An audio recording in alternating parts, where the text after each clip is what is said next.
Hello everyone, let's start the solution of concept of physics, part 1.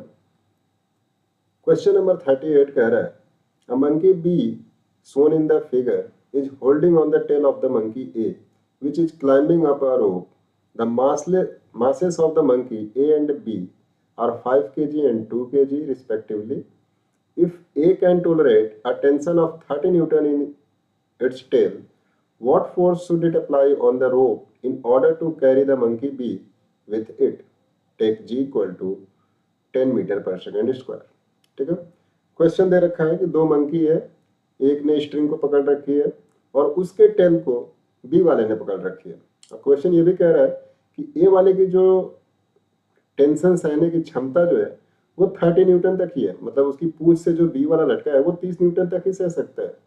ठीक है, तो बताओ उसको कितना फोर्स लगाना चाहिए, ए वाले को कितना फोर्स लगाना चाहिए. तो देखो, अगर मैं फ्री बॉडी डायग्राम बनाता हूं, अगर मैं मंकी ए का बनाऊं,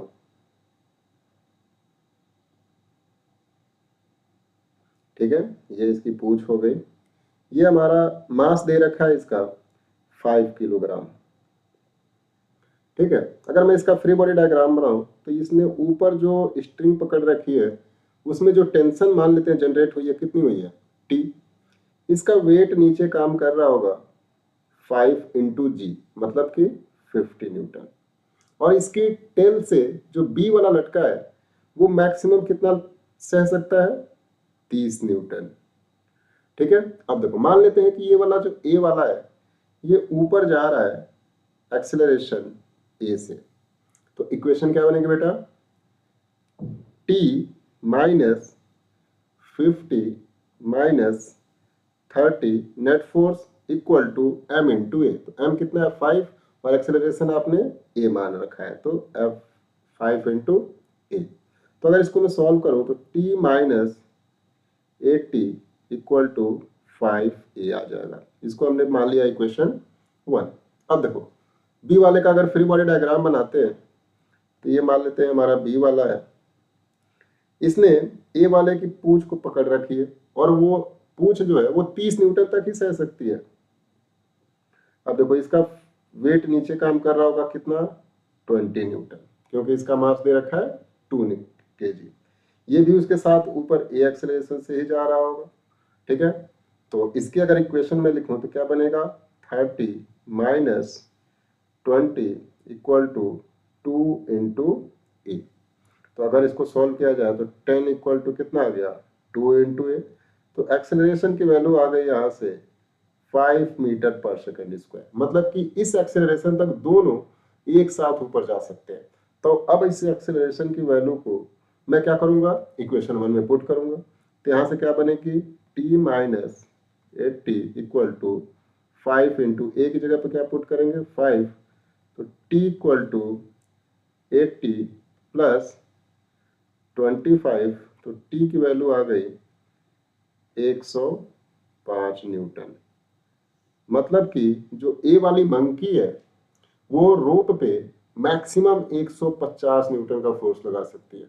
ठीक है, अब देखो दूसरा क्या हो सकता है कि जो हमारा मंकी ए है वो भाई धीरे धीरे चले, मतलब विदाउट एक्सेलरेशन चले, ये भी पॉसिबिलिटी हो सकती है धीरे धीरे चले. तो उस केस में कितना फोर्स लगाना पड़ेगा उसको हम कैलकुलेट करेंगे.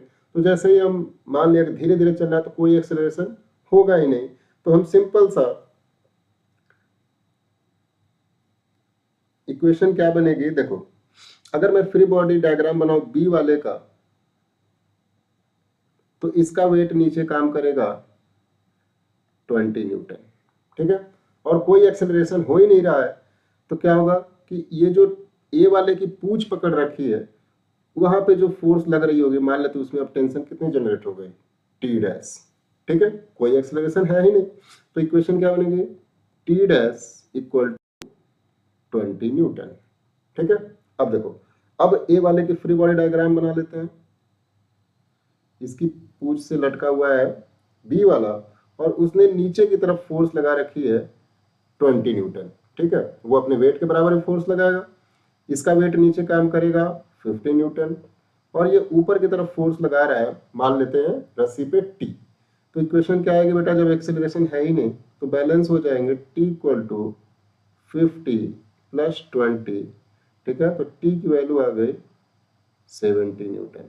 मतलब कि विदाउट एक्सेलरेशन धीरे धीरे धीरे धीरे वो 70 न्यूटन का फोर्स लगा के ऊपर चढ़ सकता है, और अगर उसको एक्सेलरेशन के साथ जाना है तो मैक्सिमम 105 न्यूटन का फोर्स लगा सकता है, ठीक है। तो हमने दोनों आंसर कैलकुलेट कर लिए। तो सिंपल सी लॉजिक है कि उसको 70 न्यूटन से लेके 105 न्यूटन तक का फोर्स लगाएगा, तब ये दोनों आराम से ऊपर चढ़ जाएंगे। I hope you understand it well. Thank you.